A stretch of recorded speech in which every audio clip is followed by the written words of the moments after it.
ओम परमात्मने नमः. गुरु ब्रह्मा गुरु विष्णू गुरुदेवो महेश्वरा गुरु साक्षात परब्रह्म तस्मै श्री गुरवे नमः. तस्मै श्री गुरवे नमः. नमस्कार मंडळी, मी नाशिकहून सौ पंकजा ठाकूर. आज गीता जयंती आहे. मुळात भगवद्गीता हे सर्व शास्त्रांचे शास्त्र आहे. गीतेचे तत्वज्ञान भगवंतांनी रणांगणात अर्जुनाला सांगितले, कारण आदियुगात तयार असणाऱ्या अर्जुनाला मोहाने ग्रासले, तेव्हा त्याच्या कर्माची जाणीव भगवंत त्यास करून देतात. गीतेत कर्मयोग, ज्ञानयोग आणि भक्तियोग आहे. शरीर अपरा याच्या अनुषंगाने कर्मयोग, शरीरी परा याच्या अनुषंगाने ज्ञानयोग, तर शरीरी व शरीर या दोघांचा स्वामी भगवंत याच्या अनुषंगाने भक्तियोग. भगवंतांनी गीतेत आरंभी शरीराच्या अनुषंगाने आणि नंतर शरीरीच्या अनुषंगाने क्रमाने ज्ञानयोग आणि भक्तियोग याचे ज्ञानयोग आणि कर्मयोगाचे वर्णन केलेले आहे. मनुष्य कर्मयोगाने जगतासाठी, ज्ञानयोगाने स्वतःसाठी आणि भक्तियोगाने भगवंतासाठी उपयोगी ठरतो. गीतेत समतेला योग म्हटले आहे. कर्मात समत्व येणे गरजेचे आहे. म्हणून गीतेची जगाला सर्वोत्तम देणगी म्हणजे निष्काम कर्मयोग होय. हाच कर्मयोग आपण थोडक्यात बघूया. कर्म म्हणजे क्रिया, काम. आपण जे जे काम करतो त्याला कर्म म्हटले आहे. शारीरिक व मानसिक क्रियांचा यात समावेश होतो.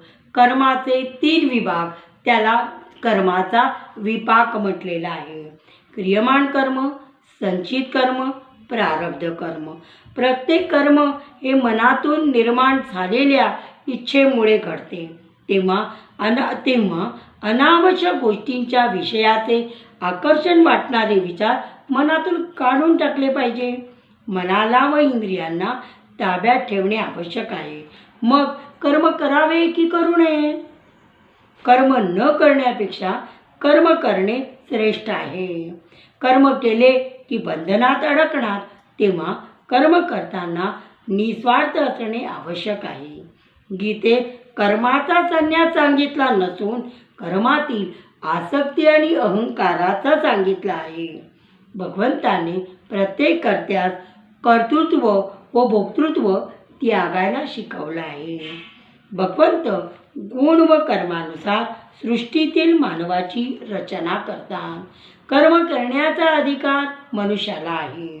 म्हणून वर्ण विभागानुसार सत्व, रज, तम या जीवांचे क्रियमान कर्म करण्याची कल्पना ही वेगवेगळी आहे.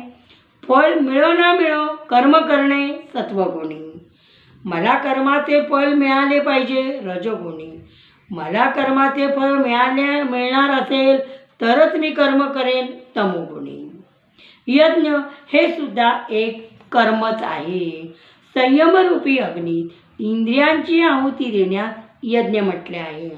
तुम्ही जसे पदार्थ सेवन करणार तसे तुमचे विचार असणार.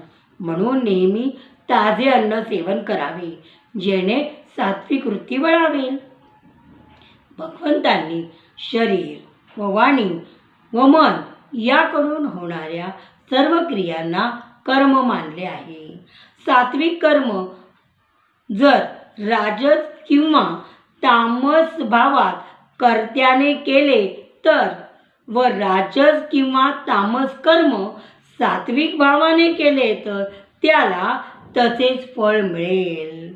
फलेच्छा, ममता आणि आसक्ती रहित होऊन दुसऱ्याच्या हितासाठी केलेले कर्म अकर्म होतात.